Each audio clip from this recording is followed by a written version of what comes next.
This is your WCIA 3 forecast first, sponsored by Matex Heating, Cooling, and Plumbing. Wow, it has just been a wild weather day across central Illinois. All of the rain, the wind, just a blustery cold day out. News is we're slowly starting to see kind of the back edge of some of this rain starting to push south and east of the area. You can see Champaign seeing a little bit less, but still raining down as you get south of US 36 there and Tuscola down to Newman. Thing is, the wind is still pretty strong. We've got winds gusting 30 to 35 miles an hour. That has led to numerous power outages. Take a look at this. Almost 13,000 without power. In Piatt County alone, over 5,000 are without power. There's only 8,000 customers in Piatt County, so some big-time numbers there. DeWitt, Macon County as well dealing with these outages because of this wind and some of the damage across the area. Hang in there. We've got a few more hours of this, then things start to improve. Great looking weekend. We'll talk about it coming up. WCIA 3 News starts right now. Now on WCIA 3 News. A central Illinois home went up in flames, all part of that destructive day of weather. Plus, people 16 and older can soon get vaccinated in Illinois, but the governor is calling for patience as eligibility opens up. The NCAA tournament is underway here in Indianapolis. We are with the Illini, ready for their big dance starting tomorrow. You're watching your local news leader. This is WCIA 3 News at 6. No one's in the house. There is a pet that's unaccounted for. Nobody was hurt in a Clinton house fire today, but it was just one of many problems caused by the windy weather. Good evening. I'm Jessica Coons in for Paul and Jennifer. Trees and power lines came down, signs were knocked over, and you could probably feel the wind if you were on the road. Tonight, thousands in central Illinois are still without power. WCIA 3's Abigail Metch is live in Champaign for us. So, Abigail, looks windy out there right now. Jessica, I am basically blowing away out here. Today we followed power companies from county to county. I spoke to one person who said she just hoped the linemen got a lot of sleep last night because of how busy they were going to be today. I'm just in tears. It's terrible. Terrible. This was the scene after a house in DeWitt County caught on fire. We got dispatched for a report of a tree down with live lines on a house, and the structure was on fire. The heavy wind and rain caused this tree to fall and snap the power lines across the street. When firefighters got to the house, they ran into problems and had to call for extra help. We called Ameren immediately upon arrival on scene. Ameren was able to shut off power in the neighborhood so fire crews could put the fire out. Our firefighter safety was our top priority, so we elected to wait until the power was out. Then we started extinguishing it now that it's out. Ameren was also called to help in Piatt County, where several trees had knocked down power lines. The harsh weather kept them busy, restoring power to thousands of people across central Illinois. Meanwhile, in Champaign County, a semi-truck crashed on the I-74 and the soybeans it was carrying spilled across the road. It was a long day for all of the crews, but one of them told us they were ready for it. Power lines is always an issue when you have a storm. We're always ready, but we're not anticipating anymore. But with high winds comes those issues. It's still windy into tonight, but our WCIA weather team says the worst of this is over and there is sunshine on the way. Yes, in Champaign, Abigail Metch, WCIA 3, your local news leader. We need it after today. All right, Abigail, thank you. Now, crews in Champaign dealt with similar problems today. This is at Galen and Theodore, and in Whiteheath, this shed was knocked over by the high winds. Kevin will have much more on this windy day coming up a little later in weather. We have new information from the governor, an announcement a lot of people have been waiting for. Vaccine eligibility is opening up to people 16 and older in less than a month. WCIA 3's Bryce Beeman joins us live in the newsroom. Bryce, important to note here, this doesn't mean that you'll get that vaccine right away. Just because people 16 years and older will be eligible for the vaccine April 12th doesn't mean you'll get it right away. Governor Pritzker asked people to be patient, especially since so many people will be allowed to get the vaccine. He said additional populations will be eligible before April 12th. The governor added that he wants to send more National Guard members out to help administer vaccines. The Champaign-Urbana Public Health District says Champaign County has the ability to administer tens of thousands of vaccines weekly. Right now, Champaign County has only been receiving about 3,000 to 5,000 vaccines weekly. By mid-April, we will be at a point where dividing up the population into phases won't make sense with the ever-increasing supplies that we expect to see. Between all the providers combined, we have the capacity to administer up to 40,000 vaccines a week. Governor Pritzker also said we will slowly move to phase 5. The first step in getting to phase 5 will happen when 70% of seniors are vaccinated. Governor Pritzker announced the mask mandate will stay in effect. He said masks are crucial in the fight against COVID-19. In the newsroom, I'm Bryce Beament, WCIA 3, your local news leader. All right, Bryce, thank you. It's an exciting week for some Danville High School students. It wasn't the first day of school for freshmen, but they say it felt like it. They started their first year of high school on Zoom back in the fall. Today, freshmen finally got to step inside the building to learn the ropes and meet teachers face to face. They had the school all to themselves. The fact that our freshmen have never been in the building, the 2 days that they get to come in, we are doing individual tours with their classroom teachers. The freshman class has 120 students. 110 chose to return in person. The rest of the school will come back next week. Now for the numbers on COVID in Illinois, more than 91,000 people were vaccinated in the last 24 hours. The state is averaging over 90,000 a day. Almost 4.4 million people have gotten a dose. The state's 7-day positivity rate is up to 2.7%. There are more than 2,300 new cases. Another 34 people have died. Families who lost someone to COVID-19 could be reimbursed. FEMA plans to reimburse funeral expenses that happened after January 20th, 2020. Funeral homes say this will be helpful for families who did not have money set aside. This is expected to start next month. State police released the results of the Scott's Law education campaign. They're trying to get people to move over on the road. In about half a month, troopers pulled over 1,300 drivers for violating that law. Several troopers have been hurt this year from drivers disobeying it. The Decatur School District is in the market for a new superintendent. Dr. Paul Frigo has accepted a position as superintendent in the St. Louis area. He's been with Decatur Schools since 2017, and his last day will be in June. The Board of Education will meet next week to develop a transition plan. It's been 8 years since the Illini were able to dance. How they're getting set for a return to the NCAA tournament. Also tonight. A is for Adam. B is for Big Ten champion. Love it. It's the video that's going viral. A true Illini fan combining learning with their love for the team. That's the good thing we need to see after everything that happened on your side of the this is studio bad. today. This is not good. The things that come into your mouth sometimes are good. Even on sunny days. Yeah, I tell you, it was been rough out there, that's for sure. That's our Flooring America weather. I'm at Bratcher Weather camera over Champaign, and still pretty yucky out there. Rain slowly coming to an end for some, but the wind is still out there. Hey, look at that record high of 80. That'd be nice, right? Back in 2012. We'll talk about the rain, the wind, and when the sun returns when we come back.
Now, Central Illinois' most accurate forecast with meteorologist Kevin Lighty.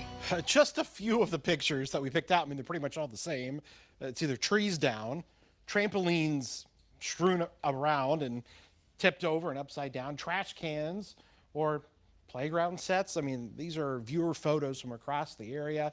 Just unfortunate. All of the rain, the saturated grounds, and it's caused just a mess out there. Power is out. We mentioned this earlier, and I know this, kind of falls upon deaf ears, but power is out. That is why our signal is not up on, say, if you have an antenna. If you have, I believe also it's DirecTV. Some of you are getting us on Dish. Some of you get us on some of the local cable companies there, but we are down if you have an antenna. So if you're watching the stream, those of you that are watching the stream may be wondering, because I saw some of you asking some questions about that. So the power is out in much of Piatt County. Nearly 70% of customers are out, and that's where our transmitter is located. Okay, and so that's why you're not getting our signals. And we can blame this 66-mile-per-hour wind gust in Champaign. At 58, they normally issue severe thunderstorm warnings. This is one of the strongest non-thunderstorm wind gusts I've ever seen in this area. I mean, this is really high for it to not be associated with thunderstorms. 66, I mean, that is up there. When is it going to calm down? Well, we are still going to be dealing with this over the next several hours. I think it's going to take, maybe early tomorrow morning before things finally die down and get us back in the 10 to 15 mile per hour range. But very cloudy out there. We've had the rain showers throughout the day, but the good news, rain is slowly starting to come to an end. As you can see, our system pushing to the south. But look at this. I mean, they've got some snow trying to show up out into portions of eastern Indiana here. I think that the cold air is going to lag behind enough to where we keep this as rain. But it's close, but I think we're going to keep this just a cold, cold rain out there as temperatures are still well into the 40s. As we go throughout tonight, though, boy, if that rain was still around 10 o'clock tonight, we may be talking about some snow, but I think that moisture will be gone. Here's the good part to the forecast. The weekend is looking great, both Saturday and Sunday. And Sunday, obviously, 62 degrees. Woo! That is going to feel like 80 after what we had today. 29 degrees as the rain slowly comes to an end. Tomorrow's high, 48. Less wind is a key thing, and that sunshine coming back. Your 7-day forecast. Great weekend. Spring arrives Saturday as well, officially. Monday looks good, and then we get back into some kind of rainy, isolated shower patterns there as we head into next week. But today, boy, Jess, it was rough. We told you, we used the words disgusting it was going to be today, and that was almost an understatement. 66-mile-an-hour gust. I mean, that's wild. All the images we were showing you, the soybeans spilled on the road, the trees down. I mean, people are picking up the pieces. And you don't even want to go out in this. That's the bad thing. It's like there's stuff everywhere. You don't even want to go out because it's still so disgusting outside. Winter leaving us with something to remember. Yeah, there you go. Why not? Why not? Yeah. Everything else in 2020 kind of. Spring is coming. Yeah. All right. Kevin, thanks. The honors just keep coming. The latest awards for the ILLINI dynamic duo. Plus this. As soon as they opened the door, it was like they were literally stepping back in time. But the key is getting out, where the fun is trying to escape, and all you have to do is top off the tank to get there.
Live from your local news leader, Jennifer Roscoe, Paul Cicchini, Central Illinois' most accurate forecast, with meteorologist Kevin Lighty and Brett Behrens on sports. You're watching WCIA 3 News at 6.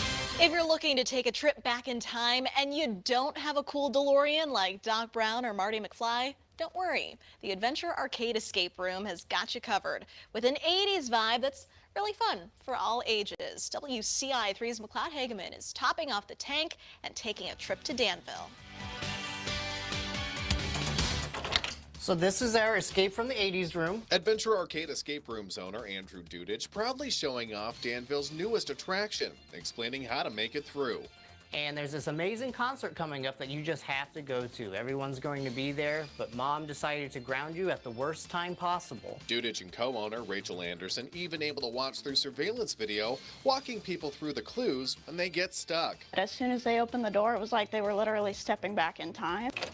Every prop in this escape room has a purpose, but the ultimate goal is to get on the other side of this window. And all you have to do is find the key, undo the lock, slide open the window, step on through, and you're all done. Most people complete ours. There's a few that don't, but we try to help them along. The 80s room unveiled 3 weeks ago, already getting attention from people out of state. Both owners even planning an expansion with more rooms and retrofitting this ambulance into an escape room they can take to events. A lot of people are sometimes down on the area or feel like there's nothing to do, and so we wanted to respond to that by providing an alternative thing for people to do that's unplugged and social. And that's exactly what we wanted to nail, was just get away from it, escape, not just from the room, but from Danville, and just really immerse yourself into the experience. For topping off the tank, I'm McLeod Hageman. Anderson and Dudich only have the 80s escape room available now, but they're planning a couple of more, including a speakeasy theme and an underwater adventure. If you'd like to learn more about booking the room, you can visit WCIA.com. And if you have any ideas for Christy and Mac to travel to top off the tank, their email addresses are on your screen. You can also send them a message on social media. All right, Marley, we're getting ready for a big day tomorrow. A very big day. Illinois' first NCAA tournament appearance in what seems like a very long time. Of course, last year's tournament got canceled, but hey, they're more than ready to head to the tournament now. Here's a live look at Indianapolis at the JW Marriott, where the bracket is pretty much filled out. But of course, Illinois hoping to make it there to the middle. We'll have Brett Behrens joining us in just a little bit.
From the official television station of Illini Sports, this is WCIA 3 Sports and your Illini Nation.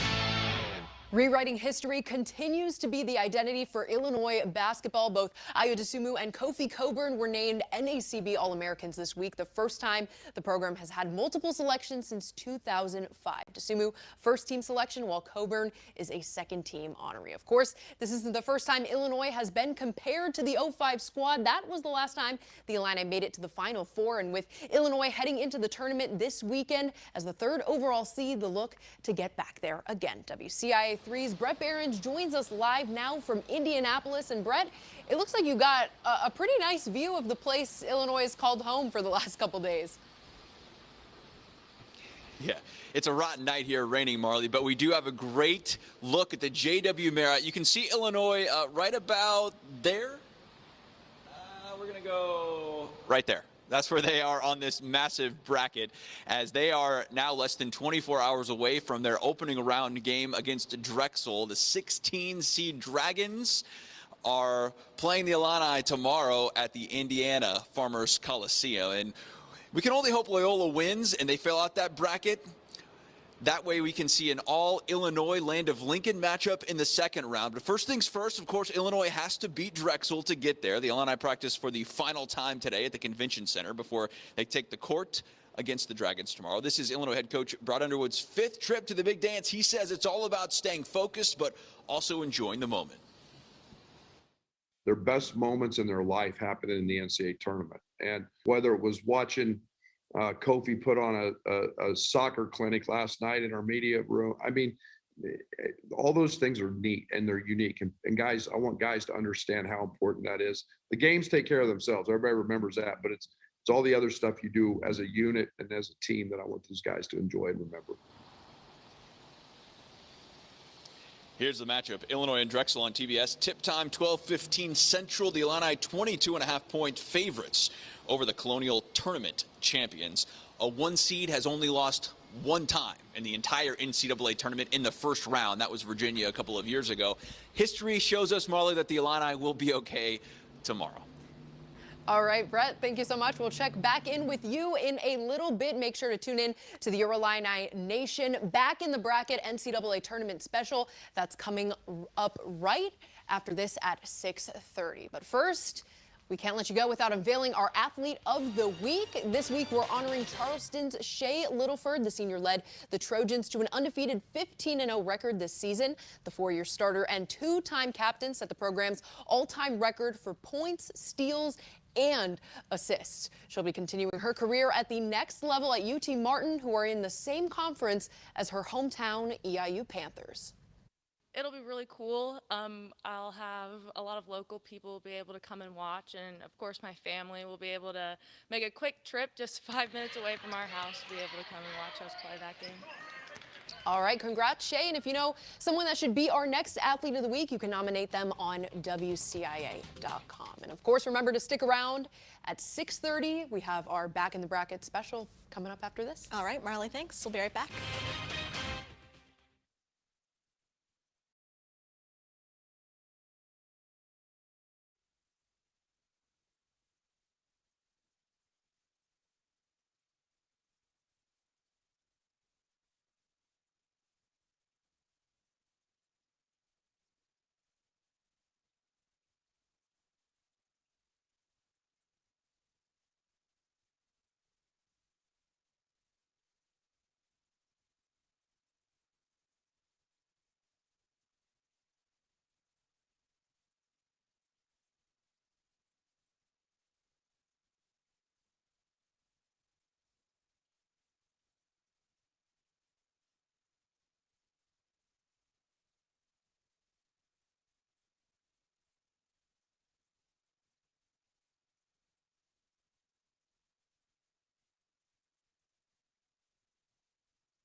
Looking for a bright spot to your day? You have to see this video of a true Illini fan. Watch this.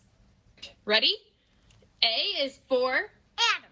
B is for Big Ten champion. good job. C is for Bella. D is for Sumu. E is for Everyday dies.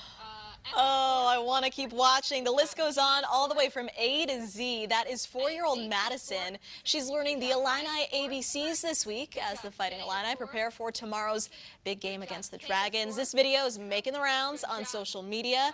Just goes to show you're never too young to start cheering on your favorite team. If you've got videos like that, send them our way. Email us or message us on Facebook. All right, our weather is going to be improving here after a very rough day. The sunshine coming back tomorrow and nice weather as we head into the weekend. You had to love seeing that video. She didn't get to end. It's for national championship, right? Hey. Hey, I like that. All right, back in the bracket. Coming up next. Stay with us.